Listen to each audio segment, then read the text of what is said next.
ජනාධිපතිතුමාගේ යම් ප්‍රකාශයක් අපි දැක්කා ඉස්රායලයේ සම්බන්ධව. මම විශේෂයෙන්ම එම ප්‍රකාශය හෙලා දකිනවා මුස්ලිම් සමාජය වෙනුවෙන්. හෙලා දකින හේතුව මම මුස්ලිම් නිසා පමණක් නෙමෙයි, ඉස්රායලය සහ පලස්තීනය අතර ගැටුමක් පවතින නිසා මම මේ ප්‍රකාශය කරනවත් නෙමෙයි. මට පුදුමයි අපේ ජනාධිපතිතුමා මේ වගේ ප්‍රකාශයක් කිරීම ගැන. හේතුව මේ රටේ අවුරුදු 30ක යුද්ධයක් තිබිච්ච රටක්. ඒකට නායකත්වය දීපු කෙනෙක් තමයි රනිල් වික්‍රමසිංහ මහත්තයා. ඒ දවස්වල එතුමා ඒ කාලේ අගමැති වෙලත් හිටියා මේ රටේ. මම එහෙම කියන්නේ හේතුව පලස්තීනය අද වෙන්නේ ත්‍රස්තවාදයක් නෙමෙයි. මේ රටේ දමිළ ත්‍රස්තවාදයක් තිබිලා මේ රට ආක්‍රමණය කරන්න යන අවස්ථාවේ තමයි මේ රටේ යුද්ධයක් ආරම්භ වුණේ.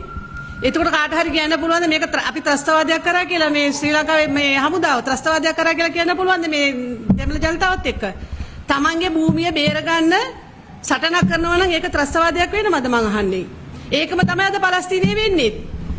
අර යුදෙව්වන් ඇවිල්ලා පලස්තීනයේ අල්ල ගන්නකොට ඒක මුළු මහත් ලෝකවාසී මුස්ලිම් ජනතාවගේ පුණ්‍ය භූමියක් පලස්තීනය කියන්නේ.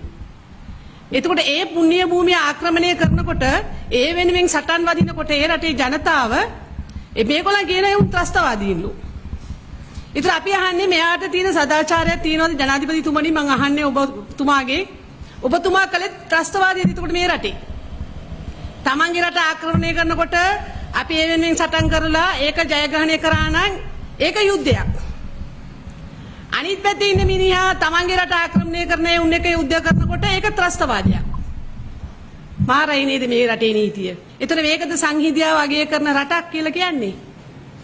හැම වෙලෙම ජනාධිපතිතුමා කතා කරනකොට කියනවා අපි මේ රටේ සංහිඳියාව ගේනවා, ඒ වෙනුවෙන් අපි වැඩ කරනවා, ඒ වෙනුවෙන් සටන් කරනවා කියලා ජාත්‍යන්තරයට ගිහිල්ලා කියනවා.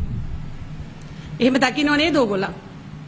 මේ අපි ළඟදී දැක්කා මේ විදේශ මාධ්‍යක කතා කරා මහා හයියෙන් කිව්වා මේ අපි සෙකන්ඩ් ක්ලාස් නෙමෙයි කියලා කිව්වා මේ රටේ ජනතාව. ඔව් අපිත් පිළිගන්නවා. අපි මේ රටේ අපි මේ ලෝකේ ලාංකිකයන් කියන්නේ සෙකන්ඩ් ක්ලාස් තර්ඩ් ක්ලාස් නෙමෙයි, අපි ෆස්ට් ක්ලාස් මිනිස්සු. ඒ වගේම මම කියනවා මේ ලෝකේ ජීවත් වෙන මුස්ලිම් ජනතාවත් ෆස්ට් ක්ලාස් මිනිස්සු. එයාලා තර්ඩ් ක්ලාස්ලා නෙමෙයි. එයාලා ත්‍රස්තවාදී නෙමෙයි.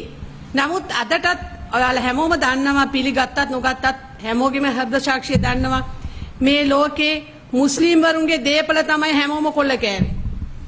විදේශයන් වල දන්න විශේෂයෙන්ම අරාබිකරේ අපි දකිනවා අරාබිකරේ ආක්‍රමණය කළේම